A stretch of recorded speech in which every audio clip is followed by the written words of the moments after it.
Welcome back to our channel. In today's deep dive, we're exploring Dissociative Identity Disorder, or DID, a condition that has long puzzled the medical community and captured the public's imagination. From its roots in severe trauma to the intricate symptoms and treatments, we'll be unpacking everything you need to know about this complex disorder. Dissociative Identity Disorder, formerly known as Multiple Personality Disorder, is categorized under dissociative disorders in the DSM-5. It's defined by the presence of two or more distinct identities or personality states, commonly referred to as alters, within a single individual. These alters can have their own names, ages, genders, and even memories, each one functioning as a unique personality. The condition is often linked to severe and prolonged trauma, usually occurring in early childhood. Imagine a young mind overwhelmed by abuse or neglect, trying to protect itself by dissociating from the pain. This dissociation leads to the creation of alternate identities, each taking on a different role to manage the trauma. Let's break down the symptoms that make DID such a challenging and often misunderstood condition. The hallmark of DD is the existence of multiple identities or alters.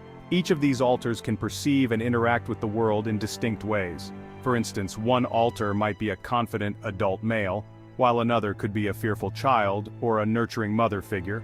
Some alters are aware of each other, while others may operate independently, with no knowledge of the other identities. Each alter often serves a specific role. For example, one might emerge to handle stress, another to protect from harm, and another to manage daily tasks.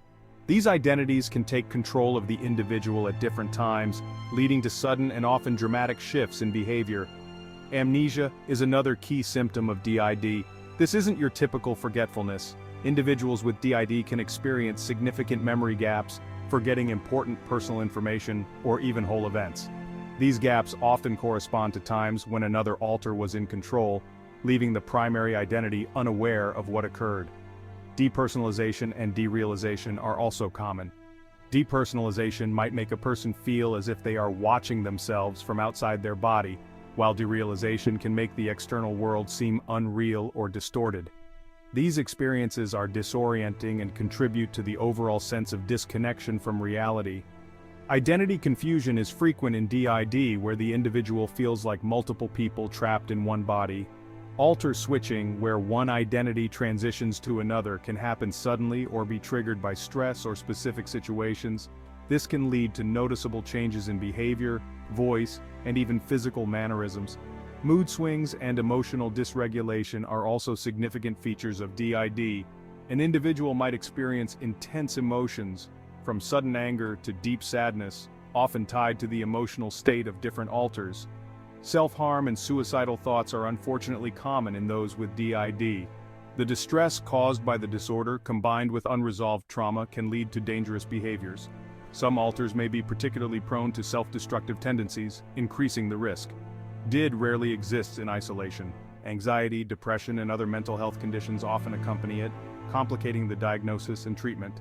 Sleep disturbances like nightmares and night terrors are also frequent. In severe cases, individuals might enter a dissociative fugue state where they lose awareness of their identity and may travel or engage in activities with no memory of them afterward. The exact causes of dissociative identity disorder aren't fully understood, but a combination of factors contributes to its development.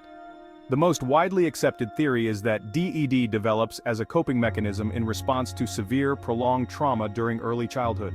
This trauma often includes physical, emotional, or sexual abuse. The child's mind, overwhelmed by these experiences, dissociates to protect itself, creating alternate identities to handle the pain. These identities are more than just psychological constructs.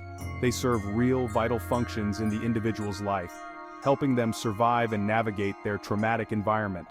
A lack of a supportive environment during these formative years can exacerbate the development of DID.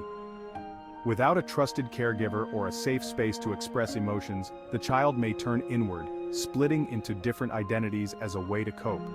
There's also evidence to suggest that genetic and biological factors may play a role. While not fully understood, differences in brain structure or function might contribute to the dissociation process. Cultural and social factors, including how DID is portrayed in the media, can influence how the disorder presents itself and is understood by both the public and medical professionals. Diagnosing dissociative identity disorder is no small feat due to the complexity and overlap of symptoms with other mental health conditions, such as PTSD, borderline personality disorder, and schizophrenia. A thorough clinical interview is the first step. Mental health professionals use structured interviews like the Dissociative Disorders Interview Schedule or the Structured Clinical Interview for DSM-5 dissociative disorders to explore the individual's history and symptoms. Questions focus on memory gaps, identity confusion, and the presence of alters, helping to piece together the puzzle of DID. Psychological tests like the Dissociative Experiences Scale further assess the severity of dissociative symptoms and the likelihood of DID. Behavioral observation plays a crucial role. A clinician might notice changes in voice, mannerisms, or behavior that suggest the presence of distinct identities. Diagnosis often involves collaboration with other professionals and sometimes input from family or friends to provide a full picture. Treating dissociative identity disorder is a long-term process, requiring a multidisciplinary approach. The primary goal is to integrate the separate identities into one cohesive self and improve the individual's overall functioning. Psychotherapy is the cornerstone of treatment. Cognitive behavioral therapy helps individuals identify and change negative thought patterns. It's particularly effective in managing symptoms like anxiety, depression, and PTSD, which often co-occur with DID. Dialectical behavior therapy is vital for those struggling with emotional dysregulation. It focuses on building skills in mindfulness, emotion regulation, distress tolerance, and interpersonal effectiveness, crucial tools for managing the intense emotions associated with DID. Trauma-focused therapies such as eye movement desensitization and reprocessing or prolonged exposure therapy help individuals process and integrate traumatic memories. This reduces the need for dissociation and aids in the healing process. The ultimate goal of therapy is often the integration of identities, helping the individual accept and understand all parts of themselves, leading to a more unified and cohesive self. While no specific medications treat DID itself, antidepressants, anti-anxiety drugs, or antipsychotic medications may be prescribed to manage co-occurring symptoms like depression, anxiety, or severe mood swings. Additionally, support from healthcare professionals, family, and friends is crucial for recovery. Dissociative identity disorder is a complex and often misunderstood condition, but with the right treatment and support, individuals with DID can lead fulfilling lives, integrating their identities and healing from their past trauma.